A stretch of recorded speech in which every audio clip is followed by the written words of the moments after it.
The light comes on immediately. And they're racing. Perfect line as they'd step. Scenic Eclipse is going to be taken straight to the lead by Corva, and she'll get there comfortably from Mac, Desert Nymph and Yarra Lee, and dropping out last in the early stages the favourite Colossal. And so through the first few hundred they've gone, and the lightly weighted Scenic Eclipse bounded along past the 1,000, leading by a length over Mac.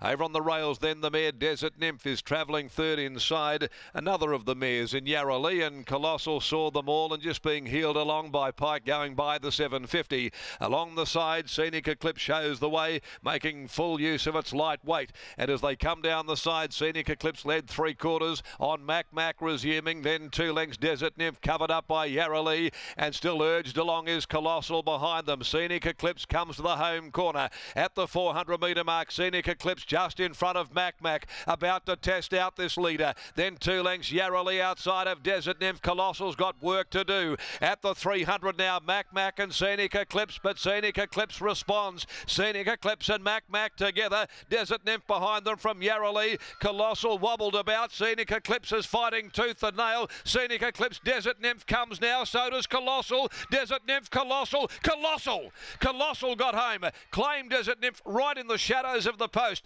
Had to drag itself up off the canvas to get there. Scenic Eclipse a breath away on the inside from Mac and Yarra Lee in a very, very competitive affair. Colossal has got there. Took a long time.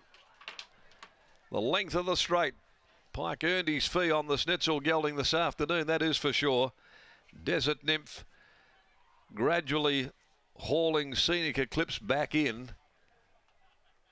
Ridden positively by Vic Corva with no weight. Yarra Lee will be fourth home.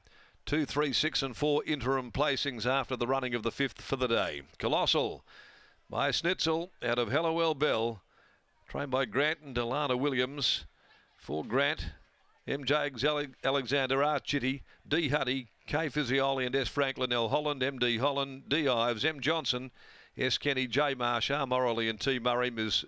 C. Ross, P. Stewart, I. Townsend, S. Williams, R. Buswell, and William really had to ride with great desperation to get this baldy-faced son of Schnitzel to the line. First over Desert Nymph, another super consistent run by the Rommel mare out of Fairy Nymph for Michelle Hagley, Troy Turner, and Scenic Eclipse, Victoria Corva for Liz Stremple by Mahuta from Twists of Fate, and certainly gave it its all in front.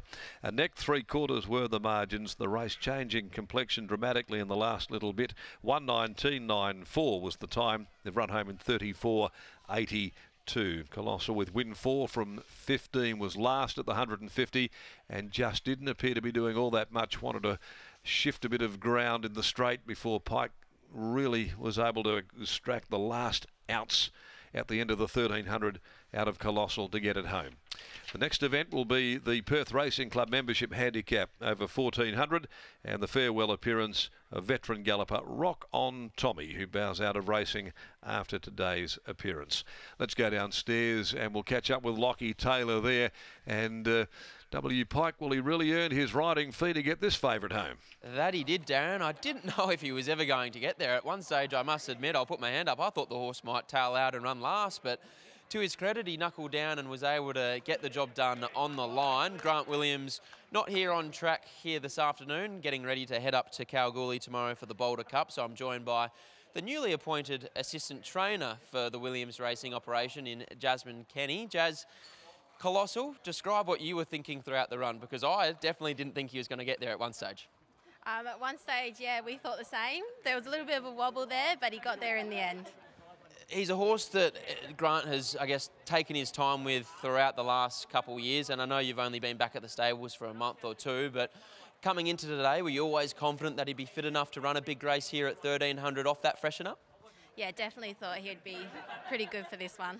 2 more chances throughout the day, Captain Crockett and Red 53. In your opinion, I know you're a better judge than Grant, who do you like more?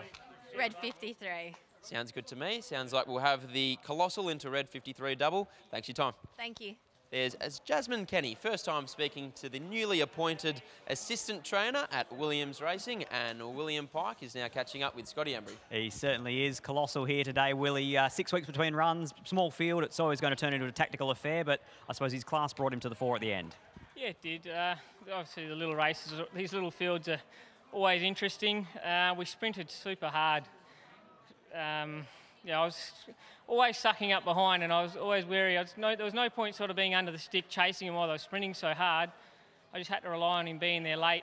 And if I'm perfectly honest, I thought I was going to run 5th at the 200. So, but he did look at the 100-metre mark. He gave me a real sniff. Well, then, just the harder I rode him that last bit, the harder he finished, and he's got a good will to win. He certainly does. A little mare that's got a will to win is little Jadavi later on today. What sort of chance do you give her? Oh, she's got a good chance. Her first up run was brilliant.